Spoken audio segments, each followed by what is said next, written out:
What do you like the most about the bike? Riding it. Riding it? Do you want to ride your own bike one day? If I don't fall. If I don't fall. Yeah. What's the funnest part about riding it? I don't know. I don't know. I don't know. There's like no fun parts about riding that. It's like riding it. Makes you feel cooler? No. Huh? No. Makes me feel cooler when I ride it.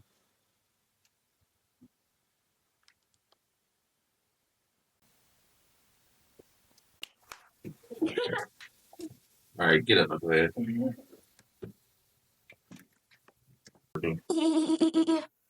All right, Maya, what's your favorite thing about the bike? I like the colors. I like how like the pattern of the color. Yeah. And how they like mix.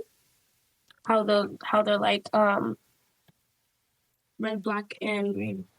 Dope. I like that too. And the sticker in the front where it says your Instagram, so that people could like know your Instagram and see like all the stuff that you have.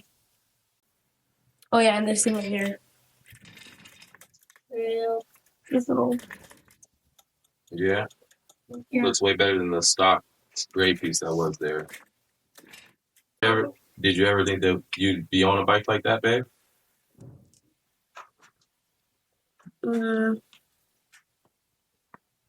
I had a feeling I would. Oh yeah. Yeah. Would you ever want to ride one yourself? Yeah. I thought her Instagram name was Kamaya_3. Yeah, he has like 3 of them. I'm just confused. Oh yeah, the sun went away. I can put that back. This is real? What? This is real, right? Yeah, real carbon. Yeah, I like it too. I like this. Be quiet, I'm trying to talk. Oh wait, there's another microphone here. Yeah. Oh yeah. Well, yeah, I like it right here and right here and right here. It's like how it's like. What is the word for it? Is it like an R? Like how it's like rigid. Yeah. Mm-hmm. Is there something like under this part? Can you like pull it up? Good. What's under there? Does it have like space? Like a lot of space? No, just a space for a cell phone. Oh, well then I could have put my phone in there. Hey, don't lean on that, Kilmy. And do not push against that while it's on the stand.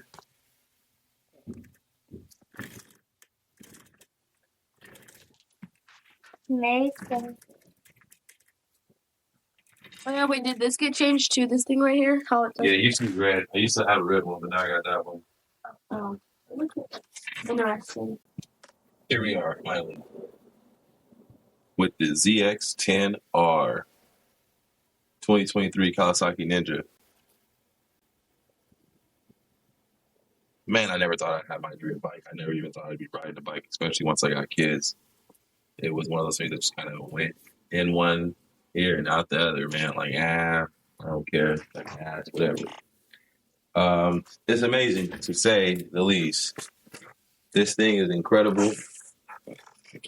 This is more than you could ask for on a bike. It's a lot of power. Pretty scary depending on who you are. Scared the shit out of me, so, I mean, but you guys are all tougher than I am, so probably won't scare none of you guys. This thing is incredible. I enjoy this thing every time I get on it. This is a neck turner every time. As a little kid, I always wanted a green bike. Now that the green bike is here, it's pretty incredible. It's actually really incredible. What all have I done to this Zx10r? Well, outside-wise, simple stuff. I think they call these little things the spoolers or spoolies or something. You know what I'm talking about? Through those on there. The heel guards that were on here that were really ugly. They had like a silver finish. They looked just metal finish. They were really just. Now this is more standout, more sexy, more appealing. The fender delete that any freaking street bike with a rear fender on it that needs to come off bad. That needs to come off immediately. That thing's ugly as fuck. I'm not one to ever tell you to not have a license plate, But if you can make it more hidden and sleek, yeah, please do so. It makes your bike look way more sexy in the back. Her booty's like, lookable now instead of some shit you don't want to look at. Frame sliders. A lot of people have a lot of issues with frame sliders. A lot of people say there's a problem with them because if the bike does tip at a higher speed, it could possibly make the bike flip and cause more of an issue. I luckily never seen that, and hopefully it never happens to me. If I was really more so concerned, I would get a full cage around this thing. I'm probably going to get a full cage around this thing once I do take this thing to the track. Once this thing starts really, really, really doing its thizzle. And then other than that, a place to put your phone on your bike. I know there's different setups and whatnot. I went with the quad lock. I've been familiar with it already. I like it. It's really cool and easy, really easy design. They also come with this stabilizer jaunt where it doesn't wobble around all crazy. So it's pretty smooth, man, especially if you're on GPS and you're trying to navigate somewhere. It will definitely make your ride a lot more comfortable. As you can see, the bike is on stands, which is really, really cool. I mean, leaving your bike on the kickstand, there's nothing wrong with it. But when your bike is in your garage and it's standing flat and straight, it looks so much more cooler. Taking pictures of it looks cooler. It is just, it's more a natural stance, obviously. And no one has to be standing on it. No one has to be sitting on the bike for it to have this really cool stance, which is amazing in my opinion. If you do get a stand for your bike, it's normally going to have like metal. I don't know why they weren't smart enough to make like rubber pieces to go for the front wheels. I don't understand the logic behind it, but hey, it's going to scrape up your the housing for your front forks if you do not put some sort of guard right there. I just put some microfiber towels on that jaunt, you feel me, before I put it on there, and easy peasy. And that's obviously why you buy the cheap little spoolies, I'm talking about, because that's where you stand your bike up on the back. Now, when it comes to the performance of this bike, I want to first give a shout out to my brother Arash from AE Customs. I never have an issue. It's always on point. Skills are always on point. Timing is always on point. Pricing is always on point. The 4 things that you pretty much do to a street bike has already been done. The smog block off, power commander from DynoJet, which is illegal in the state of California. You have to know somebody to send it to you. Good thing I know somebody out this state that bought it and sent it to me. They won't even let you like process the payment in California or from like a California. Like they know they don't want us to have no fun. And then the K&M air filter. And this bad joint right here, an exhaust. I definitely went with Yoshimura, and a lot of people are hyped up over the, I don't even know the name of the company. Fuck. Acapulco something. I don't know. The most hype company, whatever that hype company is. I grew up as a kid wanting a Kawasaki Ninja with a motherfucking Yoshimura. You feel me? Like that. Those were hand in hand.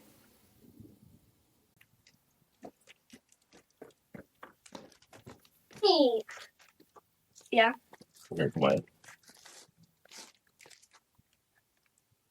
coolest thing about having the Ninja is that I said I would never ride, I never thought I was going to ride a bike when I had kids because it's dangerous. But now that my kids are here and they're dangerous kids, they love riding the bike. They love being on the bike. They love it. It's really cool having the girls on the back of the bike. You enjoy it? Yeah. Yeah, and all the people out there who say you could never start with a 1,000cc bike as your first bike. I did. But again, I drive fast cars and do mountain biking at an extreme level. I also ride a dirt bike that's very powerful, 450 that I have a shit ton of fun with.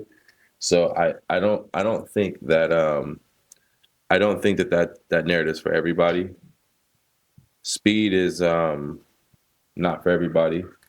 When you are riding these jaunts, you have to understand that you need to be on defensive mode at all times. The sooner you get in the offensive mode, that's when you start hearing somebody went down and went down bad. A lot of times we are under the impression that, it's not always the rider's fault. It's not always the bike's fault. The guy in the car didn't see you. Well, how did the guy in the car not see you? it's more important to ride in defensive mode. You can't, be on the phone. You're not texting really nobody. You're not eating no food. You're not smoking. You're not drinking. There's no chilling like you are in a car. In a car, a lot of times you're in offense mode. You kind of just let the car take over. But you're under the impression that you have doors and a seatbelt, and ain't no seatbelts. Ain't no seatbelt on this thing, man. And the times where you hear this whole narrative of, oh, it's not always the rider's fault. Well, no, it's not. Of course it's not. But I promise you, more times than not, the guy who gets into the serious accident was riding on offense. More times than not. The rider who was riding on offense probably caused himself a really bad day compared to the rider who's riding on defense. Again, like I said, more times than not. Yes, we all have that one wild story where dumb fucking ran right into you or took a left right in front of you. Yes, there's always those one stories. But for the most part, if you're focused and you're paying attention and you're riding on defense, and you're not just going to think, oh, damn, they see me and they're now they see me. I know they see me. Of course they're going to let me through. You have a different outcome. You know what I'm talking about? It's still crazy to think that I actually own a Kawasaki Ninja, man. Kawasaki was always an idea, big dream of mine as a kid, and it's crazy to think that I can just jump up on this thing right now and go rip up the road, do 200 miles an hour like this. It's really freaky, man, when you start going past like 120, because you feel like nothing is really that fast. You feel like you're not really going that fast. It doesn't really feel like it. Doesn't seem like it because you're not allowing that wind to hit you. Because once you start pushing past 100, you're going to start getting your body lower, and that wind's just coming right over your body, and you don't feel that, and you become aerodynamic. And goodness gracious, if you actually push that throttle at that 120 and give it some real good love, before you know it, you're at 160. And depending on what type of power your bike has, before you know it, you're at 200 miles an hour. And then everything starts to get real slow. Everything is in slow mode. It's insane. I advise nobody to ever go that fast unless you are fully suited up, fully prayed up, and fully ready to fucking die. Outside of that, no need to try it. No need to try it.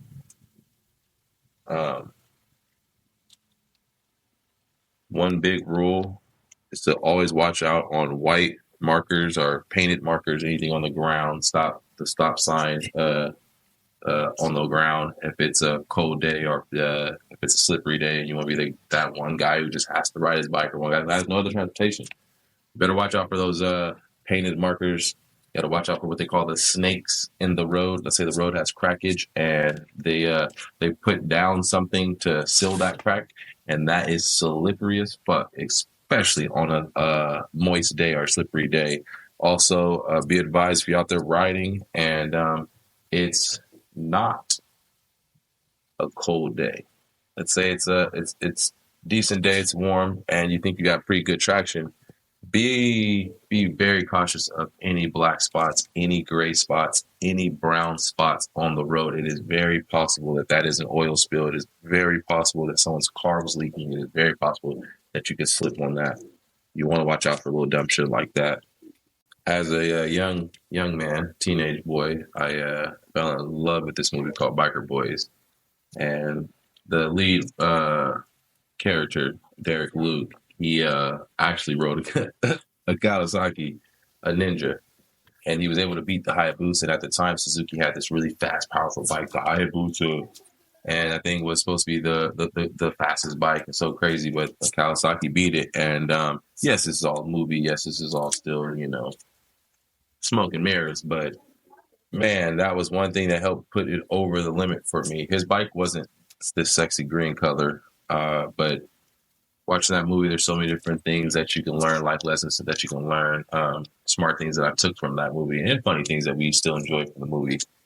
And he ended up getting a tattoo on his chest that had a saying that his father would say. His father would say, "Burn rubber and not your soul." And it has so many different metaphorical meanings. But man, oh man, when I put on that helmet and I get ready to hop on this bike, I just hear that shit in my head, you know, and it makes me make a smarter decision. It makes me make a better decision. Thank you for watching this. If you are interested in bikes, you like riding bikes, you want a bike, you have a bike, man, let me know what kind of bike you like in the comment section, or let me know what kind of bike you want to get in the comment section. And talking about, or what bike you ride, or what's your dream bike? You know what I mean? Because we all still living vicariously through something. We all still want something special. You gotta want something a little bit better than what you got. If you enjoyed this video and like the content that you just saw, do me a favor, like the video, share the video, subscribe to the channel, send it to a friend. Do what you got to do. You know what I'm talking about? Leave the coldest comment ever, the funniest comment ever. If you don't like the video, let me know why you didn't like it. What I could do to improve on this joint. We're out.